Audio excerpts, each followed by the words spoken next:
Assalamualaikum warahmatullahi wabarakatuh.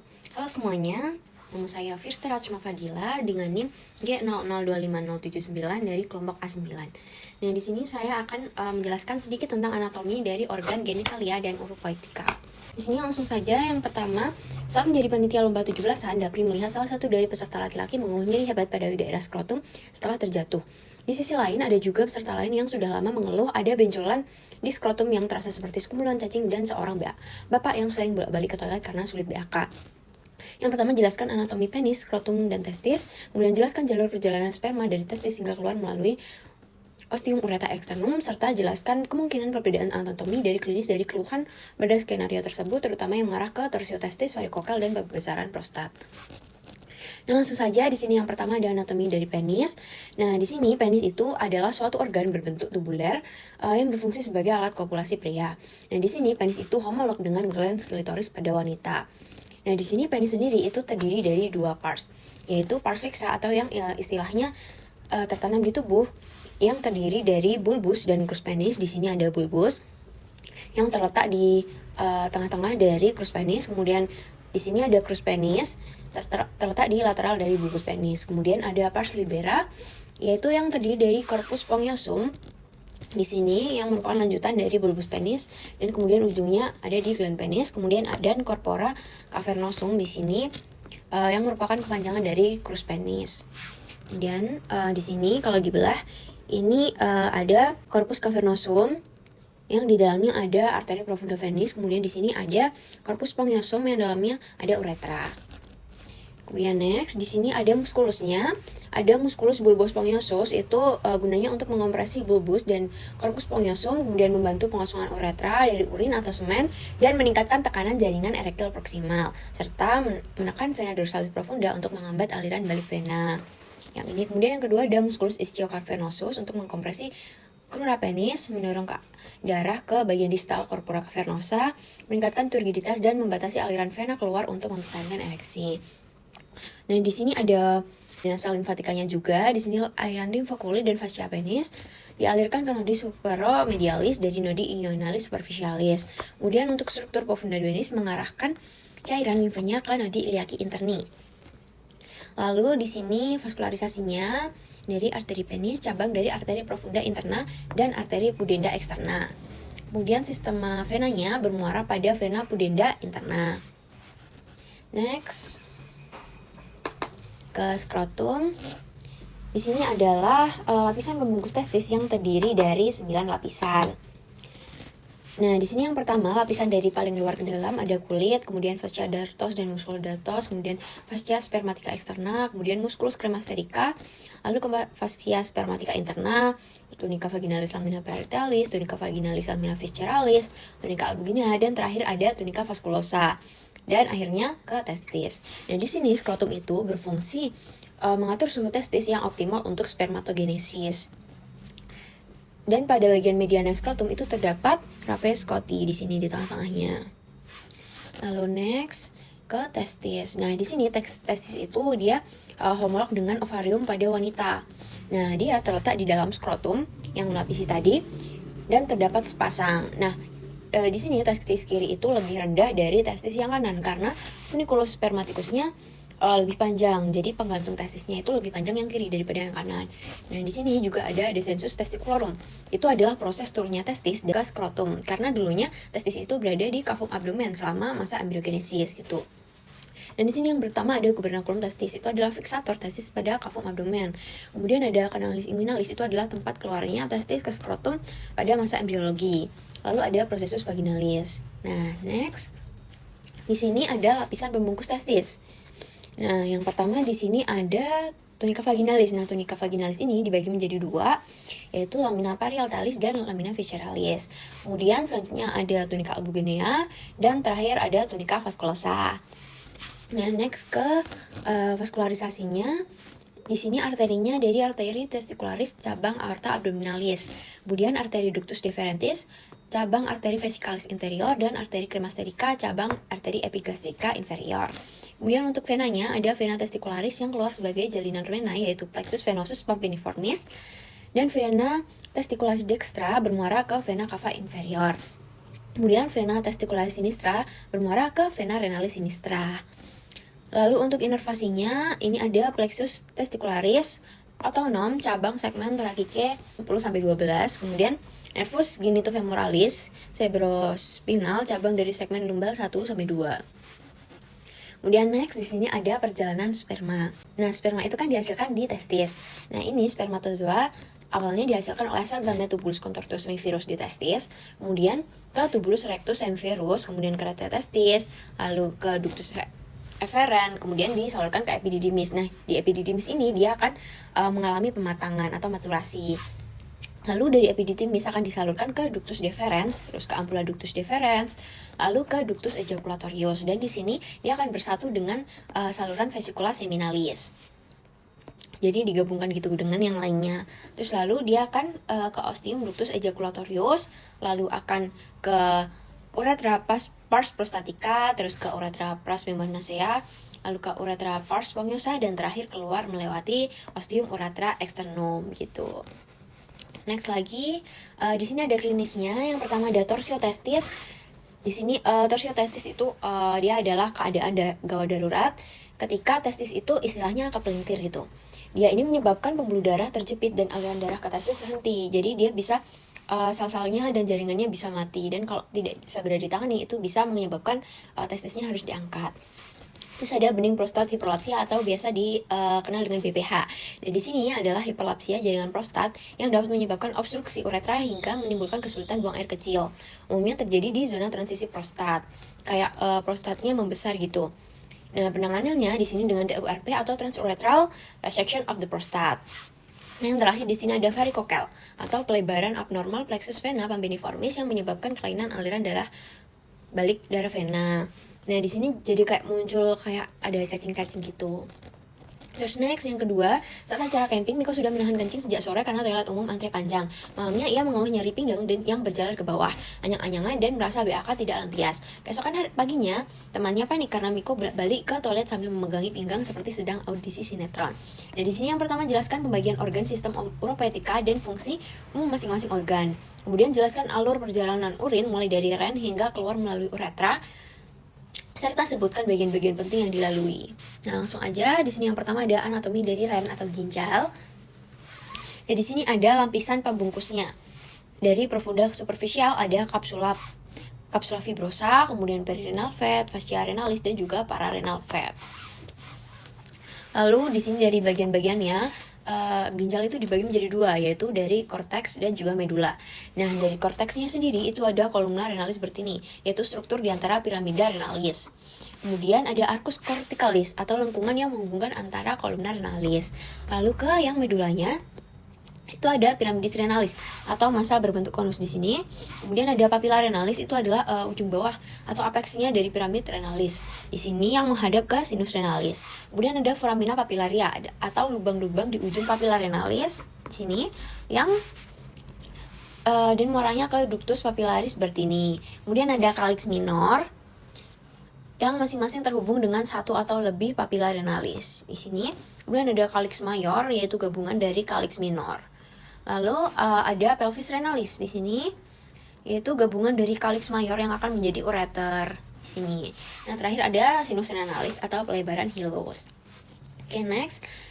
Fungsi dari ren atau ginjal itu ada ekskresi atau menyaring darah dan dengan membuang sisa metabolit, zat kimia asing, dan zat-zat yang tidak diperlukan oleh tubuh melalui urin. Lalu ada filtrasi, yaitu menyaring darah dan memulai proses pembuatan urin. Kemudian regulasi, mengatur keseimbangan pH, volume, dan komposisi cairan tubuh. Kemudian juga sekresi untuk mensekresikan hormon-hormon.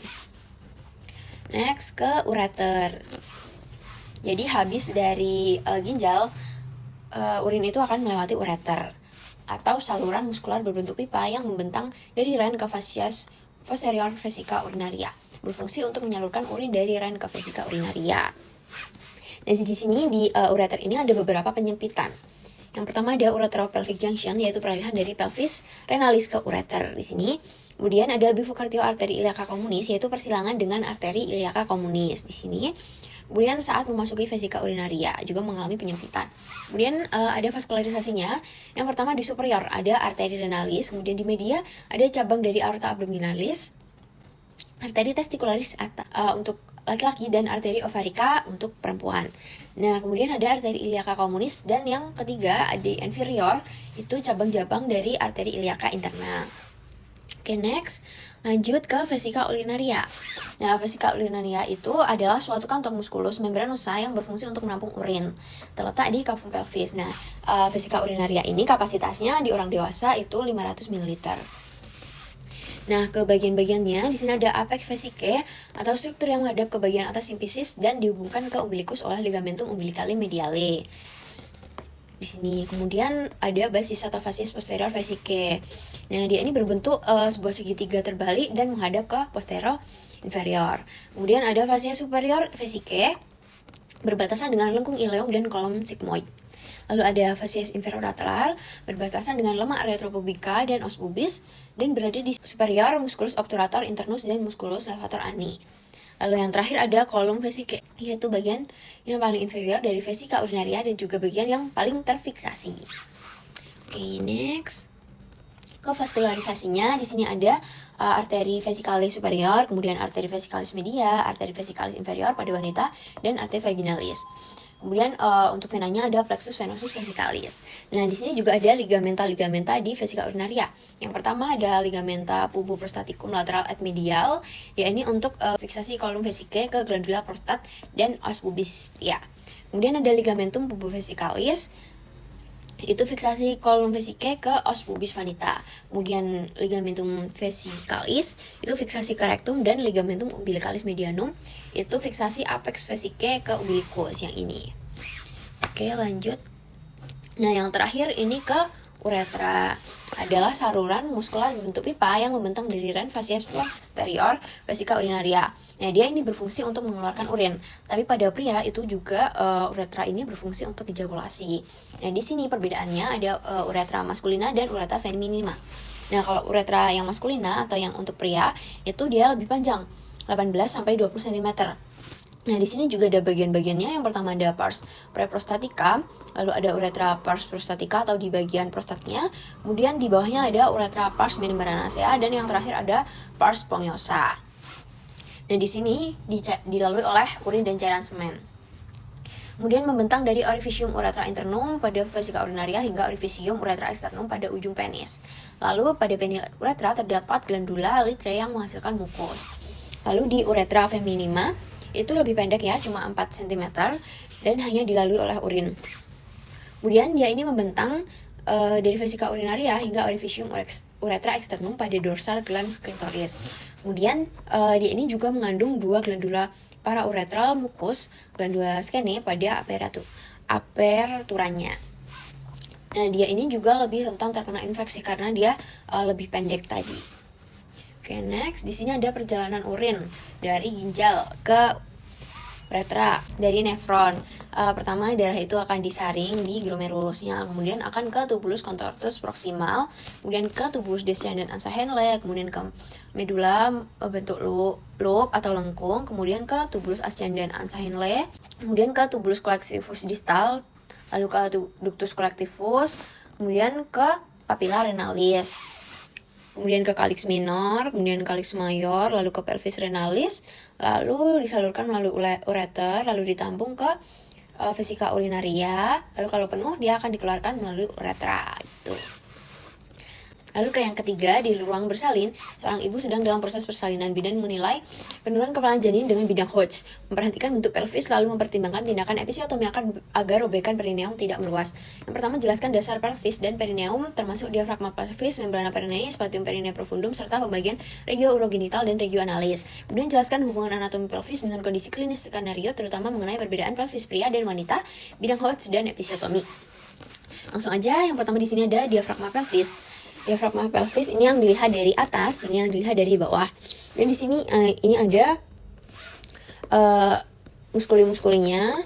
Nah, di sini ada levator ani, origonya di arcus tendinosus yang merupakan penebalan dari fascia pelvis. Insersionya dibagi menjadi 3 serabut. Yang pertama ada serabut anterior di musculus puborectalis, kemudian yang kedua serabut interna musculus pubococcygeus, dan yang ketiga serabut posterior musculus iliococcygeus. Kemudian di sini inervasinya cabang-cabang dari nervus sacralis 3 sampai 4, kemudian fungsinya untuk menyokong dan mempertahankan viscera pelvis pada tempatnya.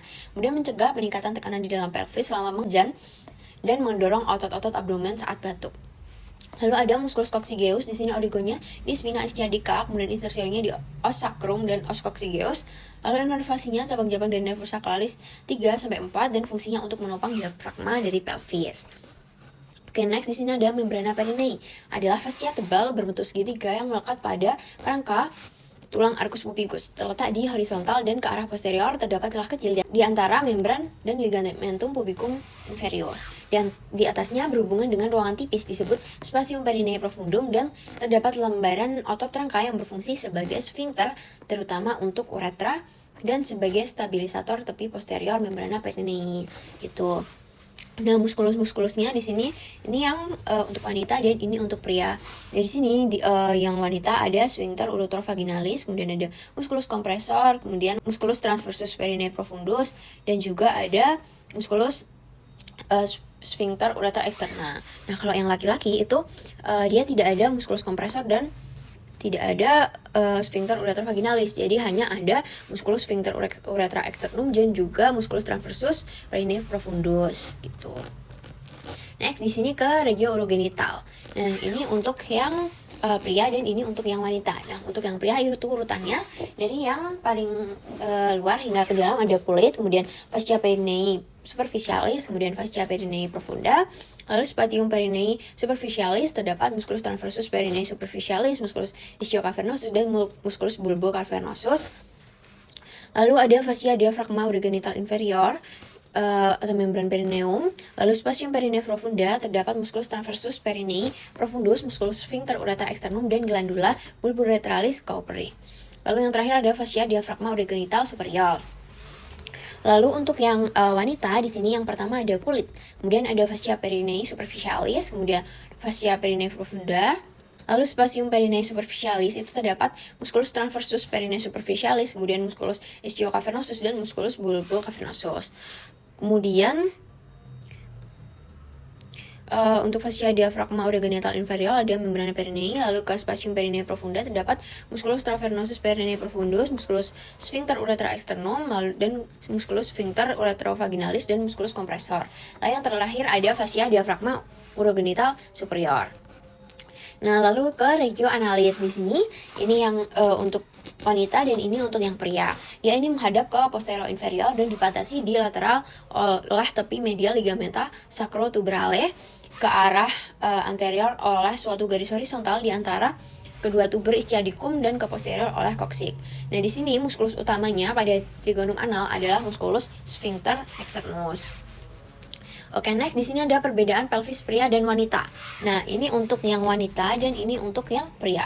Nah, di sini dari aditus pelvisnya untuk wanita bulat, kalau pria seperti jantung. Kemudian exitus pelvisnya untuk wanita luas dan pria itu sempit. Lalu di os sacrumnya, kalau wanita itu pendek, luas, dan kurang melengkung. Tapi kalau pria panjang, sempit, dan melengkung ke depan. Lalu ke os coccygeusnya untuk wanita sendiri itu lentur, kalau pria kuat. Kalau di os ilium untuk wanita dia itu miring ke lateral, dan kalau pria dia lebih tegak. Dan untuk cavitas pelvisnya untuk wanita dangkal dan luas, kalau pria dalam dan sempit. Untuk tulang pelvisnya untuk wanita tipis dan tidak kuat, kalau pria tebal dan kuat. Kemudian untuk arcus pubisnya untuk wanita membulat dan untuk pria sempit. Lalu ke foramen obturatumnya untuk wanita itu triangular kecil dan untuk pria triangular lebar. Untuk acetabulumnya untuk wanita itu kecil dan untuk pria luas. Lalu ke incisura ischiadicanya wanita itu luas dan dangkal, untuk pria sempit dan dalam. Lalu ke yang terakhir spina ischiadicanya untuk wanita itu tidak menonjol, tapi kalau untuk pria menonjol gitu. Karena di sini kalau untuk wanita kan dia untuk nantinya untuk melahirkan. Lalu ke bidang Hodge. Bidang Hodge itu apa? Bidang Hodge itu adalah garis sayal dalam panggul ibu yang digunakan dalam obstetri untuk menilai seberapa jauh sih penurunan kepala janin selama proses persalinan. Nah, di sini ada bidang Hodge 1 sampai 4. Yang pertama itu bidang Hodge 1 yang ditarik setinggi aditus pelvis di sini. Terus yang kedua bidang Hodge 2 yang ditarik melalui tepi bawah simfisis, osis pubis dan sejajar dengan bidang Hodge 1. Lalu untuk bidang Hodge 3 itu yang ditarik setinggi spina ischiadica dan sejajar dengan bidang Hodge 1 dan 2. Lalu bidang Hodge 4 itu yang ditarik setinggi os coccygeus dan sejajar dengan bidang Hodge 1, 2 dan 3 gitu. Lalu yang terakhir di sini ada episiotomi. Nah, di sini selama melahirkan itu perineum akan meregang dan akan robek. Nah, untuk mencegah rupturnya muskulus sphincter ani, di sini itu dilakukan episiotomi. Nah, di sini ada 2 tipe episiotomi. Yang pertama ada episiotomi median dan mediolateral.